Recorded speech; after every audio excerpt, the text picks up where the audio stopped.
Everyone, welcome to today's class. आज हम पढ़ रहे हैं क्लास 6 हिंदी और हमारी बुक का नाम है वसंत, जो कि अपना बुक का फर्स्ट पार्ट है। हम पढ़ रहे हैं पार्ट 6 और पार्ट का नाम है पार नज़र की। वह एक सुरंगनुमा रास्ता था। आम आदमी के लिए इस रास्ते में होते हुए जाने को मनाही थी, लेकिन छोटू ने एक दिन अपने पापा का सिक्योरिटी पास लिया और जा पहुंचा सुरंग में। फिर क्या हुआ? छोटू, कितनी बार कहा है तुम्हें कि उस तरफ मत जाया करो, फिर क्यों जाते हो उस तरफ रोज रोज? पापा को काम पर जाना होता है। रोजाना यही वार्तालाप हुआ करता था छोटू की माँ और छोटू के बीच। उस तरफ एक सुरंगनुमा रास्ता था और छोटू के पापा इसी सुरंग में होते हुए काम पर जाया करते थे। आम आदमी के लिए इस रास्ते में जाने की मनाही थी। चंद चुनिंदा लोग ही इस सुरंगनुमा रास्ते का इस्तेमाल कर सकते थे और छोटू के पापा इन्हीं चुनिंदा लोगों में से एक थे। आज छुट्टी थी और छोटू के पापा घर ही पर आराम फरमा रहे थे। नज़र बचाकर चोरी छुपे छोटू ने पापा का सिक्योरिटी पास हत्या लिया और चल दिया सुरंग की तरफ। वैसे तो उनकी पूरी कॉलोनी ही जमीन के नीचे बसी थी। यह जो सुरंगनुमा रास्ता था, अंदर दिए जल रहे थे और प्रवेश करने से पहले एक बंद दरवाजे का सामना करना पड़ता था। दरवाजे में एक खांचा बना हुआ था। छोटू ने खांचे में काट डाला, तुरंत दरवाज़ा खुल गया। छोटू ने सुरंग में प्रवेश किया। अंदर वाले खांचे में सिक्योरिटी पास आ गया था। उसे उठा लिया। कार्ड उठाते ही दरवाज़ा बंद हुआ। छोटू ने चारों तरफ नज़र दौड़ाई। सुरंगनुमा वह रास्ता ऊपर की तरफ जाता था, यानी जमीन के ऊपर का सफ़र कर आने का मौका मिल गया था। मगर कहाँ, मौका हाथ लगते ही फिसल गया। सुरंग में जगह जगह लगाए निरीक्षक यंत्रों की जानकारी छोटू को नहीं थी, मगर छोटू के प्रवेश करते ही पहले निरीक्षक यंत्र ने संदेहास्पद स्थिति दर्शाने वाली हरकत हुई। इतने छोटे कद का व्यक्ति सुरंग में कैसे आया? दूसरे निरीक्षक यंत्र ने तुरंत छोटू की तस्वीर खींच ली। किसी एक निरीक्षण केंद्र में इस तस्वीर की जांच की गई और खतरे की सूचना दी गई। सारी गतिविधियों से अनजान छोटू आगे बढ़ रहा था। तभी जाने कहाँ से सिपाही दौड़े चले आए। छोटू को पकड़कर वापस घर छोड़ाए। घर पर माँ छोटू का इंतजार कर रही थी। बस अब छोटू की खैरियत ना थी। छोटू के पापा ना होते तो छोटू का बचना मुश्किल था। छोड़ो भी, मैं इसे समझा दूंगा सब, फिर अब ऐसी गलती कभी नहीं करेगा। पापा ने छोटू को बचा लिया। बोले, छोटू, मैं जहाँ काम करता हूँ ना, वह क्षेत्र ज़मीन से ऊपर है। आम आदमी वहाँ नहीं जा सकता, क्योंकि वहाँ के माहौल में जी ही नहीं सकता। तो फिर आप कैसे जाते हैं वहाँ? छोटू का सवाल लाजमी था। मैं वहाँ एक ख़ास किस्म का स्पेस सूट पहनकर जाता हूँ।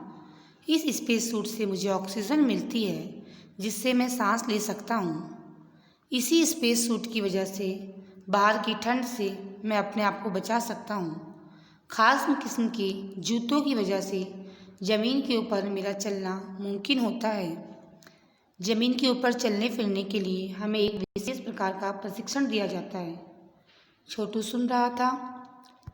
पापा आगे बताने लगे, एक समय था जब अपने मंगल ग्रह पर सभी लोग ज़मीन के ऊपर ही रहते थे, बगैर किसी तरह की यंत्रों की मदद के, बगैर किसी खास किस्म की पोशाक के। हमारे पुरखे ज़मीन के ऊपर रहा करते थे, लेकिन धीरे धीरे वातावरण में परिवर्तन आने लगा। कई तरह के जीव धरती पर रहा करते थे। एक के बाद एक सब मरने लगे। इस परिवर्तन की जड़ में था सूरज में हुआ परिवर्तन। सूरज से हमें रोशनी मिलती है, उष्णता मिलती है। इन्हीं तत्वों से जीव का पोषण होता है। सूरज में परिवर्तन होते ही यहाँ का प्राकृतिक संतुलन बिगड़ गया। प्रकृति के बदलते हुए रूप का सामना करने में यहाँ के पशु पक्षी, पौधे, पेड़, अन्य जीव असक्षम साबित हुए। केवल हमारे पूर्वजों ने इस स्थिति का सामना किया। अपनी तकनीकी ज्ञान के आधार पर हमने जीवन के नीचे अपना घर बना लिया। जमीन के ऊपर लगे विभिन्न यंत्रों के सहारे हम सूर्य शक्ति, सूरज की रोशनी और गर्मी का इस्तेमाल करते आ रहे हैं। उन्हीं यंत्रों के सहारे हम यहाँ जीवन के नीचे जी रहे हैं। यंत्र सुचारू रूप से चलते रहें, इसके लिए बड़ी सतर्कता बरतनी पड़ती है। मुझ जैसे कुछ चुनिंदा लोग इन्हीं यंत्रों का ध्यान रखते हैं। बड़ा हो जाऊंगा तो मैं भी यही काम करूंगा, छोटू ने अपनी मंशा जाहिर की। बिल्कुल, मगर उसके लिए खूब पढ़ना होगा। माँ और पिता की बात सुननी होगी, माँ ने कहा। दूसरे दिन छोटू के पापा काम पर चले गए। देखा तो कंट्रोल रूम वाला वातावरण बदला बदला था। शिफ्ट खत्म कर घर जा रहे स्टाफ के प्रमुख ने टीवी स्क्रीन की तरफ इशारा किया। स्क्रीन पर एक बिंदु झलक रहा था। वह बताने लगा, यह कोई आसमान का तारा नहीं है, क्योंकि कंप्यूटर से पता चल रहा है कि यह अपनी जगह अड़िग नहीं रहा है। पिछले कुछ घंटों के दौरान इसने अपनी जगह बदली है। कंप्यूटर के अनुसार यह हमारी धरती की तरफ बढ़ता चला आ रहा है। अंतरिक्ष यान तो नहीं है? छोटू के पापा ने अपना संदेह प्रकट किया। संदेह हमें भी है, आप अब इस पर बराबर ध्यान रखिएगा। छोटू के पापा सोच में डूब गए। क्या सचमुच अंतरिक्ष यान होगा? कहाँ से आ रहा होगा? सौर मंडल से हमारी धरती के अलावा और कौन से ग्रह पर जीवों का अस्तित्व होगा? कैसे हो सकता है? और अगर होगा भी तो क्या इतनी प्रगति कर चुका है कि अंतरिक्ष यान छोड़ सके? वैसे तो हमारे पूर्वजों ने भी अंतरिक्ष यानों उपग्रहों का प्रयोग किया था, मगर अब हमारे लिए यह असंभव है। उसके लिए आवश्यक मात्रा में ऊर्जा तो हो। काश इस नए मेहमान को नज़दीक से देखा जा सकता। हाँ, वह इसी तरफ आ रहा होगा, तब तो ये संभव हो सकेगा। देखें, अब अंतरिक्ष यान से एक यात्री हाथ बाहर निकला।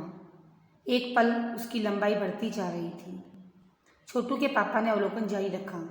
कॉलोनी के प्रबंध समिति की सभा बुलाई गई। अध्यक्ष भाषण दे रहे थे। हाल ही में मिली जानकारी से पता चला है कि 2 अंतरिक्ष यान हमारे मंगल ग्रह की तरफ बढ़ते चले आ रहे हैं। इसमें से एक अंतरिक्ष यान हमारे इर्द गिर्द चक्कर काट रहा है। कंप्यूटर के अनुसार यह अंतरिक्ष यान नज़दीक के ही किसी ग्रह से छोड़े गए हैं। ऐसी हालत में हमें क्या करना चाहिए? इसकी कोई सुनिश्चित योजना बनानी जरूरी है। नंबर 1, आपका क्या ख्याल है? हमने पढ़ा इस पाठ का फर्स्ट पार्ट, सेकंड पार्ट हम करेंगे अपनी नेक्स्ट क्लास में। Till then keep study, take care of yourself. Thank you so much.